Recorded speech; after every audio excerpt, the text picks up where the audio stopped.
yağlayıp unladığım için bakın arkadaşlar sırtı ne kadar güzel pişti. Böyle göstermek istiyorum size dokusunu. Sıfır maya, sadece nohut ve nohut suyuyla %100 sağlıklı, katkı maddesiz bu güzel tarifimi sizlere öneriyorum. Videomu izlediğiniz için çok teşekkür ederim. Lütfen Servin'in mutfağına abone olmayı, beğenmeyi, yorum yazmayı, bundan sonraki tariflerimden haberdar olmak için lütfen zil tuşuna basınız. Doğal ekmekler arkadaşlar. Hemen keserseniz içi hamur kalır. Bakar mısınız şu güzelliğe? Ne kadar güzel. Sıfır maya ile arkadaşlar. Sıfır. Gözenekleri görüyor musunuz? O kadar güzel kabardı ve o kadar güzel pişti ki. Nohut taneleri.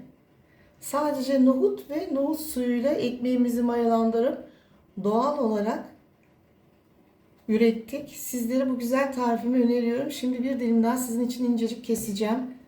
Bakın tekrar keseyim. Ve bu ekmek doğal olduğu için arkadaşlar bayatlamıyor. Görüyor musunuz gözenekleri? Bu gerçek ekmek.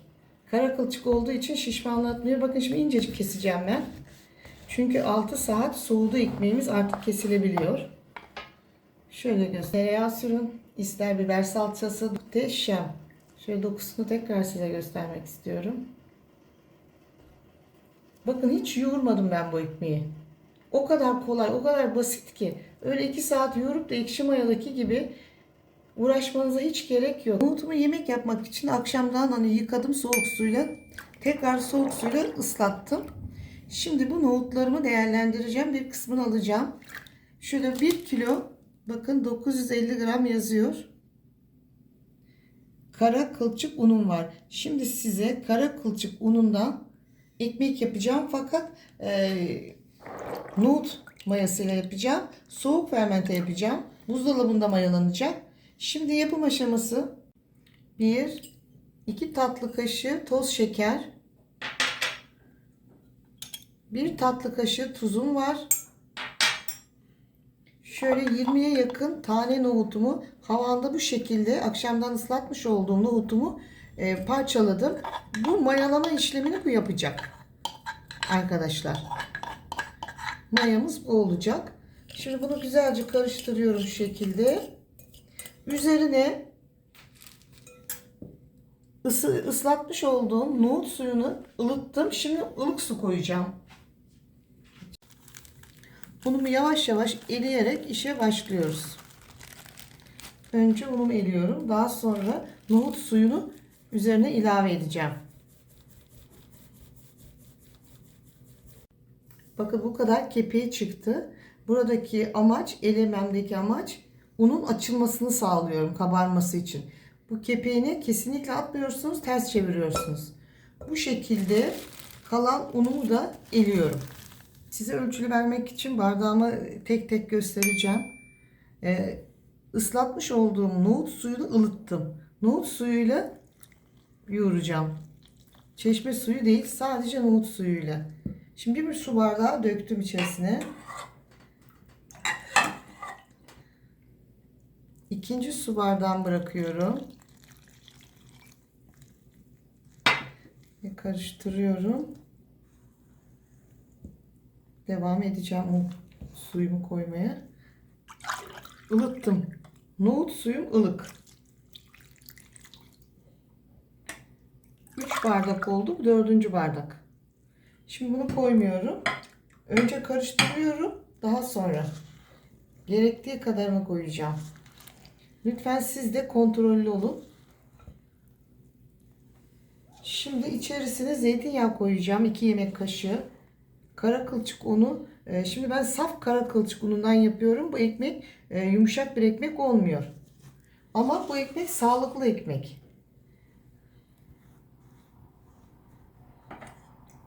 4. su bardağımı ilave ediyorum. Yine karıştırıyorum.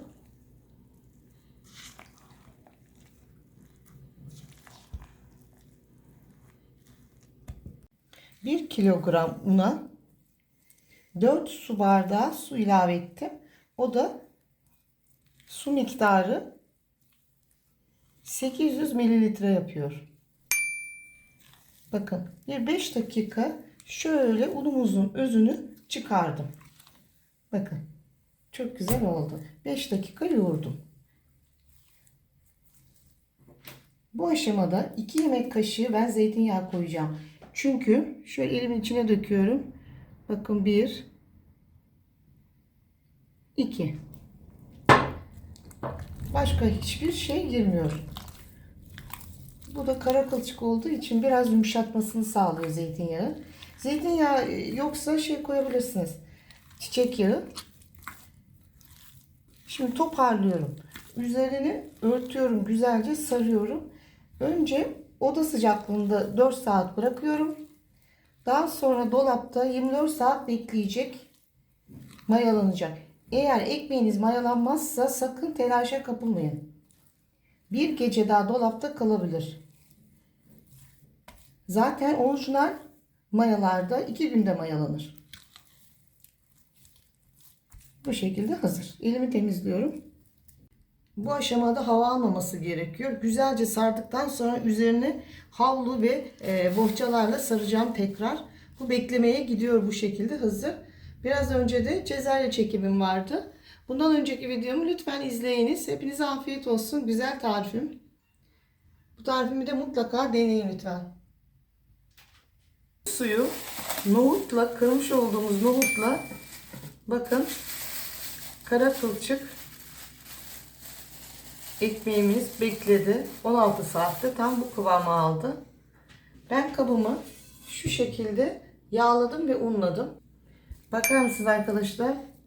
İçinde hiç maya yok ve mayalama yapmadan sadece nohutun suyu ve nohut bu şekilde 16 saatte ekmeğimizi mayalandırdı. Görüyor musunuz? Şimdi ben katı olmasın diye çok cıvık yaptım ekmeğimi. Yoğurma işlemi de yok bunda. Çok basit. Şimdi kek kalıbına döküyorum ekmeğimi. Kara kılçık.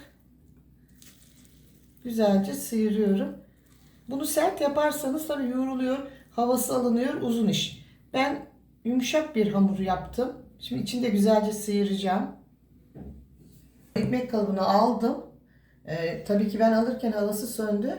Ben 1 saat daha bekletiyorum. Üzeri kapalı bir şekilde bekleteceğim. Şöyle üzerine hafif bir un serpiyorum. Böyle kesmeden fırına atabilirsiniz. Çünkü bu çok yumuşak bir hamur. Kek gibi oldu. Dilerseniz şöyle bir çizik atabilirsiniz. Şimdi 180 derece fırına 10 dakika oldu. Fırınım çok sıcak. Hazır. Sıcak fırına gidiyor. Alt katına koyuyorum. Orta katına değil. Kara kılçık ekmeğim tam 70 dakika fırında pişti. Şimdi 2 saat soğumasını bekleyeceğiz. Çünkü kesersek şimdi kara kılçık olduğu için hamurlaşma olur. Soğuması, kapıyı pencereyi açmadan oda sıcaklığında soğuyacak, içini çekecek. Bakar mısınız ne kadar güzel kabardı. Çatlamalardan görebilirsiniz.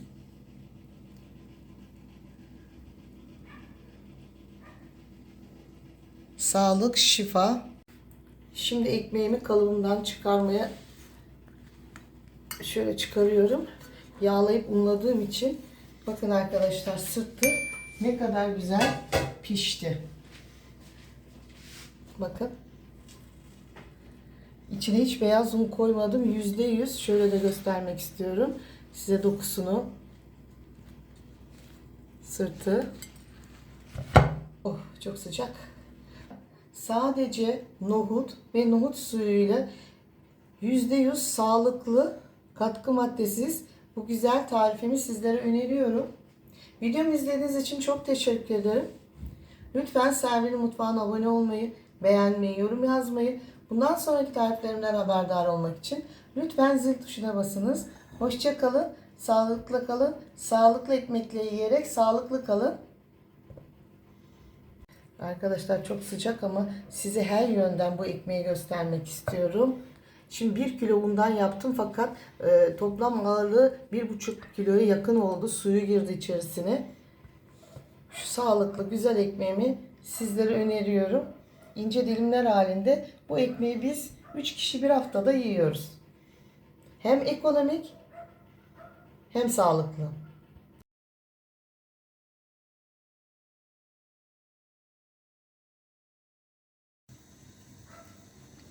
Ekmeğimiz ne kadar güzel pişti.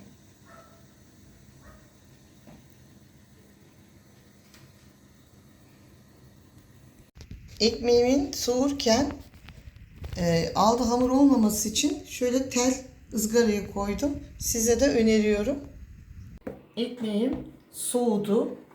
Tam 6 saat oldu arkadaşlar. İyice soğumasını bekledim. Çünkü bu tür doğal ekmekler arkadaşlar hemen keserseniz içi hamur kalır. Bakar mısınız şu güzelliğe? Ne kadar güzel. Sıfır maya ile arkadaşlar. Sıfır. Gözenekleri görüyor musunuz? O kadar güzel kabardı ve o kadar güzel pişti ki. Nohut taneleri. Sadece nohut ve nohut suyuyla ekmeğimizi mayalandırıp doğal olarak ürettik. Sizlere bu güzel tarifimi öneriyorum. Şimdi bir dilim daha sizin için incecik keseceğim. Bakın tekrar keseyim. Ve bu ekmek doğal olduğu için arkadaşlar bayatlamıyor. Görüyor musunuz gözenekleri? Bu gerçek ekmek. Kara kılçık olduğu için şişmanlatmıyor. Bakın şimdi incecik keseceğim ben. Çünkü 6 saat soğudu ekmeğimiz, artık kesilebiliyor. Şöyle göstereyim size. Bunu da böyle koyayım. Bunu da böyle koyayım. Bakar mısınız? Şu güzelliğe. Katkı maddesiz şahane bir ekmek oldu. Şimdi üzerine ister tereyağı sürün, ister biber salçası, domates salçası. Muhteşem. Şöyle dokusunu tekrar size göstermek istiyorum. Bakın hiç yoğurmadım ben bu ekmeği. O kadar kolay, o kadar basit ki. Öyle 2 saat yoğurup da ekşi mayadaki gibi uğraşmanıza hiç gerek yok. Bakın nohutlar da içinde. Hepinize bu güzel tarifimi öneriyorum. Afiyet olsun. Selvi'nin mutfağına ait bu güzel tarifimi sizlere öneriyorum. Sağlıklı ekmek yemek isteyenler için sizler için bu kara kılçık ekmeğimi hazırladım. Bakar mısınız gözeneklere?